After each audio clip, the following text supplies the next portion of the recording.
Hi everyone, I'm Michael Lennick, and this is FHTV News for the week of January 28th.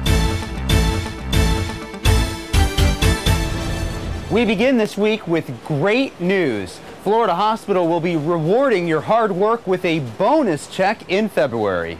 Employees will be getting a bonus worth at least 1% of your 2007 earnings, possibly a little more depending on your years of service. The checks, printed out here in production output, will be handed out on February 14 and are a token of the hospital's appreciation for your hard work and dedication. If you cannot personally pick up the check, it will be mailed to you. So congratulations. More specific information will be coming out in Energizers and the next issue of The Times, and that comes out next week. In other news, one of the labs in Orlando just reached a major milestone. Florida Hospital's Hemostasis and Thrombosis Unit, or HTU, tested the blood of their 100,000th patient. Folks here do tests on blood to see if a patient might have excessive bleeding or clotting problems. They perform testing, laboratory testing, that's going to assist the doctors in making clinical decisions that have to do with patients that either bleed too much or form clots in their veins or arteries. The HTU began this type of blood testing in Altamont back in 1995. The lab is now based in Orlando and serves the entire system.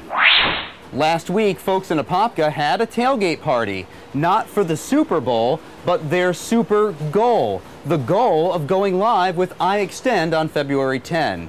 Nurses, techs, and managers dressed as coaches, referees, even cheerleaders. Apopka and Altamont have the same go-live date, and again, that's February 10. Florida Children's Hospital made an international TV appearance last weekend at the Rolex 24 in Daytona. Race car driver Henry Zogabe first learned of the Children's Hospital when his son was born 2 months premature. Since then, he's vowed to give back by donating money and featuring Florida Children's Hospital on his car. Henry and the team didn't finish, unfortunately, but it was so great to see the hospital living life in the fast lane. Recent research suggests that a patient spends up to 70% of his or her time in the hospital alone. So, one way to enhance the patient experience is to take that time to entertain and to educate. Jennifer Roberts has the story.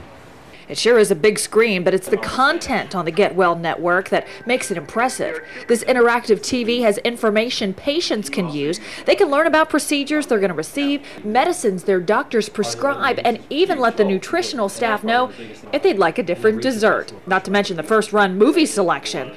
That's what made Vicki Rogers' healing go faster. And it's very helpful when your mind might be concentrating on something that might get you upset.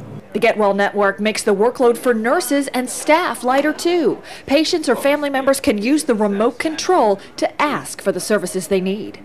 The patient can actually contact the specific department if they have an issue.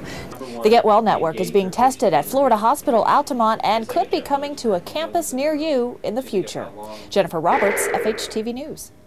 And finally, Friday, February 1 is National Wear Red Day, a chance to show your support for women's heart disease awareness. And that is your FHTV News for this week. I'm Michael Lennick. Thanks for watching, and we'll see you here next week.